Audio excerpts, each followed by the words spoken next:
बनकर तैयार हो गया है, देख सकते हैं आप लोग। आप सभी को हाँ देखा पिप्पी रुकाई डाल दी। देख सकते हैं मेरा डब्बा डाल चुकी हूँ। ये बतक रहा है इसको पानी।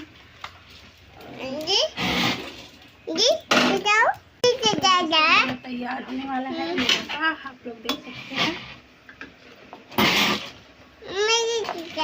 इसमें क्या क्या पड़ा है? सौंफ, लहसुन, मर्चा सूखा हुआ, जीरा, धनिया, चटला। तो सो गाइस, आप लोग प्लीज हमारे चैनल को सब्सक्राइब करिए, अच्छे बने रहिए हमारे लाइक पर। ओके बाय बाय, फिर मिलेंगे नेक्स्ट वीडियो। चाटा चाटा जरिचा बा। तो देख सकते हैं मेरा मुरब्बा कैसा है, आप लोग कमेंट करके बताइए अच्छा बना है या नहीं। देखा ताका ताका चाट रहा।